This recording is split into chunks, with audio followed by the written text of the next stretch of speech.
പ്രിയപ്പെട്ടവരെ, മലങ്കര ഓർത്തഡോക്സ് സുറിയാനി സഭയുടെ നേതൃത്വത്തിൽ വയനാട്ടിൽ പൂർത്തീകരിക്കുവാൻ ആഗ്രഹിക്കുന്ന വയനാട് പുനരധിവാസ പദ്ധതിയെപ്പറ്റി വിശദീകരിക്കാനാണ് പരിശ്രമിക്കുന്നത്. സമാനതകളില്ലാതെ വയനാട്ടിൽ ഉണ്ടായ പ്രകൃതി ദുരന്തം, ആ പ്രകൃതി ദുരന്തത്തോട് നാം കൈകോർക്കേണ്ട അനിവാര്യതയെപ്പറ്റി ഏറ്റവും ആദ്യം സംവേദിച്ച സഭാ മേലധ്യക്ഷന്മാരിൽ ഒരാളാണ് മലങ്കര സഭയുടെ പരമാധ്യക്ഷൻ പരിശുദ്ധ ബസേലിയോസ് മാർത്തോമാ മാത്യൂസ് തൃതീയൻ ബാബാ തിരുമേനി. പരിശുദ്ധ പിതാവ് 206/2024 നമ്പർ കൽപ്പനയിലൂടെ വയനാട് പ്രകൃതി ദുരന്തത്തിൽ അടിമപ്പെട്ടവരെ സഹായിക്കേണ്ട അനിവാര്യതയെപ്പറ്റി മലങ്കര സഭയെ ഉദ്ബോധിപ്പിച്ചു. തുടർന്ന് 208/2224 നമ്പർ കൽപ്പനയായി ഒരു വയനാട് പുനരധിവാസ ദ്രുതകർമ്മ സമിതിക്ക് രൂപം കൊണ്ടു. ഈ സമിതിയുടെ അധ്യക്ഷനായി തുമ്പോൺ ഭദ്രാസനാധിപൻ അഭിമന്യ എബ്രഹാം മാർ സറാഫിൻ തിരുമേനി സേവനം അനുഷ്ഠിക്കും. വയനാട്ടിലുള്ള പുനരധിവാസത്തിനു വേണ്ടി 50 വീടുകൾ നിർമ്മിച്ചു നൽകാം എന്നായിരുന്നു പരിശുദ്ധ സഭയുടെ സ്വപ്നവും വാഗ്ദാനവും. മറ്റ് എല്ലാ സന്നദ്ധ സംഘടനകളും രാഷ്ട്രീയ പാർട്ടികളും ആഗ്രഹിച്ചതുപോലെ ഈ പുനരധിവാസത്തിന് ആവശ്യമായ സ്ഥലം ഗവൺമെൻറ് നൽകുമെന്ന് സഭയും വിശ്വസിച്ചിരുന്നു. എന്നാൽ പിന്നീട് അപ്രകാരം ഒരു സ്ഥലം ഗവൺമെൻറ്റിൽ നിന്ന് ലഭിക്കാത്തൊരു സാഹചര്യം പരിശുദ്ധ പിതാവ് തന്നെ എപ്പിസ്കോപ്പൽ സിനോദോസ്, വർക്കിംഗ് കമ്മിറ്റി, മാനേജിംഗ് കമ്മിറ്റി എന്നിവയെ ബോധ്യപ്പെടുത്തി സഭ തന്നെ നേരിട്ട് ഭൂമി വാങ്ങി ആ പദ്ധതി പൂർത്തീകരിക്കണം എന്ന ആവശ്യവും തീരുമാനവും ഉണ്ടാവുകയും ചെയ്തു. ആ തീരുമാനത്തിൻ്റെ ഭാഗമായി ഈ പദ്ധതിയുടെ ആദ്യ ഭാഗമായി പരിശുദ്ധ സഭ 90 സെൻറ്റ് സ്ഥലം MJ ജോൺ എന്ന വ്യക്തിയിൽ നിന്ന് 2025 നവംബർ മാസം 27 വൈത്തിരി താലൂക്കിൽ തൃക്കൈപ്പറ്റ എന്ന സ്ഥലത്ത് ആധാരം നടത്തി കൈവകാശ രേഖകൾ പൂർത്തീകരിച്ച് മലങ്കര സഭയുടെ സ്വന്തമാക്കിയിട്ടുണ്ട്. ഈ പ്രദേശത്ത് വീടുകൾ പണിയുന്നതിൻ്റെ പ്ലാനും പദ്ധതിയും എസ്റ്റിമേറ്റും ഒക്കെ പൂർത്തീകരിക്കപ്പെട്ടിട്ടുണ്ട്. അത് അവിടെ താമസിക്കുവാൻ തക്കവണ്ണം ആഗ്രഹിക്കുന്ന സെലക്ട് ചെയ്തിട്ടുള്ള ആളുകളെ ബോധ്യപ്പെടുത്തിയിട്ടും ഉണ്ട്. എന്നാൽ ഗവൺമെൻറ് സംബന്ധമായ ചില രേഖകൾ കൂടി നമുക്ക് ലഭിക്കുവാനുണ്ട്. ആ ലാൻഡ് ഡെവലപ്മെൻറ്റ് ഉൾപ്പെടെയുള്ള ചില രേഖകൾ താമസവിധാനെ നമുക്ക് ലഭിക്കുന്ന മുറയ്ക്ക് ഉടൻ തന്നെ ആ പദ്ധതി ഇവിടെ ആരംഭിക്കും. ഈ സ്ഥലത്ത് 18 വീടുകളും ഒരു പൊതുസ്ഥലവും ക്രമീകരിക്കുവാൻ തക്കവണ്ണമാണ്, കച്ചവടം ഉൾപ്പെടെയുള്ളവരുടെ കാര്യങ്ങൾ ചെയ്യുവാനുള്ള ഒരു പൊതുസ്ഥലവും ക്രമീകരിക്കുവാനാണ് നാം വിഭാവനം ചെയ്യുന്നത്.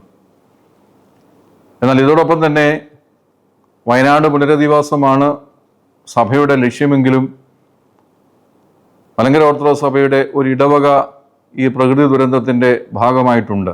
അത് മുണ്ടക്കൈ ചൂരമലയിലുള്ള സഭയുടെ ഒരു ദേവാലയമാണ്. ആ ദേവാലയത്തിലെ കുടുംബങ്ങളിൽ ഒരു വീടൊഴികെ മറ്റു വീടുകളെ ഈ പ്രകൃതി ദുരന്തം നേരിട്ട് ബാധിച്ചിട്ടില്ല.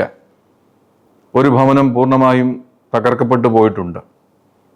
ആ ആൾക്ക് ഗവൺമെൻറ് വീട് നൽകാം എന്ന് സമ്മതിച്ചിട്ടുണ്ട്. എങ്കിൽ പോലും അദ്ദേഹത്തിന് അതിഭീമമായ നഷ്ടം സംഭവിച്ചു എന്ന് ആ ഇടവ സന്ദർശന വേളയിൽ ഈ കമ്മിറ്റിയെയും അഭിനന്ദന സറാഫിൻ തിരുമേനിയെയും ബോധ്യപ്പെടുത്തിൻ്റെ പശ്ചാത്തലത്തിൽ അദ്ദേഹത്തിന് പ്രത്യേകമായ ഒരു സഹായം നൽകുന്നതിനെ പറ്റി പരിശുദ്ധ ബാബയുടെ അധ്യക്ഷതയിൽ ചർച്ചകൾ നടക്കുകയും അദ്ദേഹത്തിന് പ്രത്യേക സഹായം ചെയ്തു കൊടുക്കണോ തീരുമാനമെടുക്കുകയും അദ്ദേഹത്തിൻ്റെ അപേക്ഷ ലഭിക്കുന്ന മുറയ്ക്ക് ആ സഹായം അടിയന്തരമായി നൽകി കൊടുക്കുകയും ചെയ്യും. അതോടൊപ്പം തന്നെ അവിടെയുള്ള ഇടവക അത് അവരൊരു പുതിയ ദേവാലയം നിർമ്മിച്ചുകൊണ്ടിരിക്കുന്ന ഘട്ടത്തിലാണ് ഈ പ്രകൃതി ദുരന്തം ഉണ്ടായത്.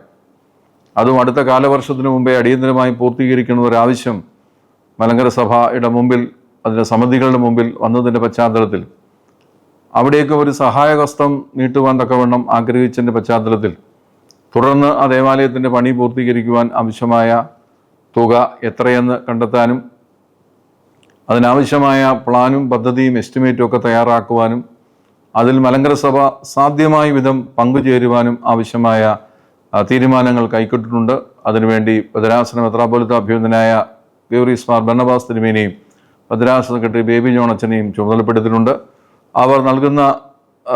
അവർ ഔദ്യോഗികമായി സാക്ഷ്യപ്പെടുത്തി നൽകുന്ന പശ്ചാത്തലത്തിൽ എത്രയും വേഗം സഭയ്ക്ക് ചെയ്യാമെന്ന ഒരു കൈത്താങ്ങൽ ആ ഇടവകയ്ക്ക് നൽകിക്കൊടുക്കുകയും ചെയ്യുന്നതാണ്.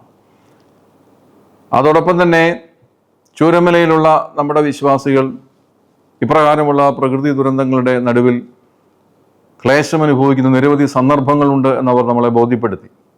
അത്തരമൊരു സന്ദർഭങ്ങളിൽ അവർക്ക് ഒന്ന് മാറി താമസിക്കുവാനും ഒന്നും സ്ഥലമില്ലാത്തതിൻ്റെ പരിമിതിയും ഈ കമ്മിറ്റിയെ ബോധ്യപ്പെടുത്തി. അവരുടെ ആ സങ്കടം കൂടെ പരിഗണിച്ചിട്ട് വയനാട്ടിൽ മലങ്കര സഭയുടെ ഉടമസ്ഥതയിൽ ഒരു റീഹാബിലിറ്റേഷൻ സെൻറ്റർ രൂപപ്പെടുത്തുവാനും ഇവിടെയുള്ള ഈ ഇടവക അംഗങ്ങൾ ഉൾപ്പെടെയുള്ളവർക്ക് അവർ പ്രകൃതി ദുരന്തങ്ങളെ നേരിടുന്ന പശ്ചാത്തലത്തിൽ വന്ന് താമസിച്ചു പോകുവാൻ തക്കവണ്ണം ഇടവജനങ്ങൾ കൂടി കണ്ടെത്തി നിർദ്ദേശിക്കുന്ന ഒരു സ്ഥലത്ത് ആ റീഹാബിലിറ്റേഷൻ പദ്ധതി പൂർത്തീകരിക്കുക എന്നതും ഈ പദ്ധതിയുടെ രണ്ടാം ഭാഗമാണ്.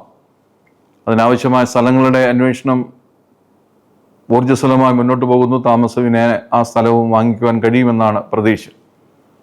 അതോടൊപ്പം തന്നെ പ്രകൃതി ദുരന്തങ്ങൾ ആവർത്തിക്കുന്ന വയനാടിൽ ചൂരമലയിലുള്ള പ്രകൃതി ദുരന്തത്തിന് മുമ്പും അതിന് ശേഷവും ഒക്കെ ഉണ്ടായ പ്രകൃതി ദുരന്തത്തിൽ പെട്ടുപോയ ആളുകൾ അവരും അവരെ സഹായിക്കേണ്ട ആവശ്യങ്ങളെ പറ്റി ബോധ്യപ്പെടുത്തി അവരെയും സഹായിക്കുവാൻ ആവശ്യമായ അവരെ ഈ പദ്ധതിയിൽ ഉൾക്കൊള്ളിക്കുവാനുള്ള ആവശ്യമായ ചർച്ചകളും അന്വേഷണങ്ങളും തുടർന്നുകൊണ്ടിരിക്കുന്നു. പരിശുദ്ധ ബാവായുടെ തിരുമേനിയുടെ കൽപ്പന അനുസരിച്ച് 10 ലക്ഷം രൂപ ഒരു വീടിന് എന്ന നിലയിൽ സ്ഥലം സർക്കാർ നൽകുമെന്ന പ്രതീക്ഷയിൽ 5 കോടി രൂപയ്ക്കുള്ളിൽ 50 വീടുകൾ പൂർത്തീകരിക്കുക എന്നതായിരുന്നു മലങ്കര സഭയുടെ ലക്ഷ്യം. എന്നാൽ പിന്നീട് സ്ഥലം നമുക്ക് ലഭിക്കാത്തൊരു സാഹചര്യത്തിൽ ഇതിൻ്റെയൊക്കെയും ചെലവുകൾ വളരെ ഭീമമായി വ്യത്യാസപ്പെട്ട് മാറിയിട്ടുണ്ട്. എങ്കിലും ഇപ്പോഴും 50 വീടുകൾ തന്നെ നിർമ്മിച്ചു കൊടുക്കണം എന്ന വലിയ സ്വപ്നത്തിലാണ് മലങ്കര സഭ മുന്നോട്ട് പോകുന്നത്.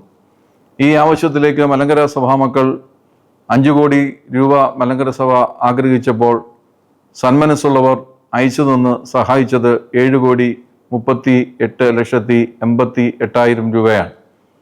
ഈ പണത്തിൻ്റെ കണക്കുകൾ സമിതികളെയെല്ലാം വളരെ കൃത്യമായി കാലാകാലങ്ങളിൽ രേഖപ്പെടുത്തിയിട്ടുള്ളതാണ്. അതിൽ നിന്നാണ് ഈ ഭൂമി വാങ്ങിക്കുകയും തുടർന്നുള്ള പദ്ധതികൾ വിഭാവനം ചെയ്യുകയും ചെയ്യുന്നത്. സർക്കാരിൽ നിന്ന് ആവശ്യമായ രേഖകൾ ലഭിക്കുന്ന മുറയ്ക്ക് താമസവിന അവിടെ ഈ ആദ്യഘട്ടമായ 18 വീടുകളുടെ പൂർത്തീകരണം തുടർന്ന് ഇതോടൊപ്പം നാം വിഭാവനം ചെയ്ത റീഹാബിലിറ്റേഷൻ സെൻറ്റർ മറ്റ് ഇതര പുനരധിവാസം ഒക്കെ യുദ്ധകാലാടിസ്ഥാനത്തിൽ പൂർത്തീകരിക്കാം എന്ന് തന്നെയാണ് നാം ആഗ്രഹിക്കുന്നത്, പ്രതീക്ഷിക്കുന്നത്. വയനാട് പോലുള്ളൊരു സ്ഥലത്ത് യോഗ്യമായൊരു ഭൂമി കണ്ടെത്താനുള്ള പ്രയാസം പ്രബലമായ രാഷ്ട്രീയ പാർട്ടികൾ ഉൾപ്പെടെ സന്നദ്ധ സംഘങ്ങൾ ഉൾപ്പെടെ നേരിടുമ്പോൾ പരിശുദ്ധ സഭയും അങ്ങനെ ചില പ്രതിസന്ധിയിലൂടെ കടന്നുപോയെങ്കിലും ദൈവം കൂടെ ഇരുന്ന് വഴി നടത്തുന്നു. താമസവിനായി ഈ പദ്ധതികൾ പൂർത്തീകരിക്കുമെന്ന് തന്നെ നമുക്ക് വിശ്വസിക്കാം. ദൈവത്തിൻ്റെ കൃപ നമ്മുടെ കൂടെയുണ്ട്. എല്ലാവരുടെയും സഹായ സഹകരണങ്ങൾ ഈ പദ്ധതിയിലേക്ക് ആഗ്രഹിക്കുന്നു, പ്രതീക്ഷിക്കുന്നു.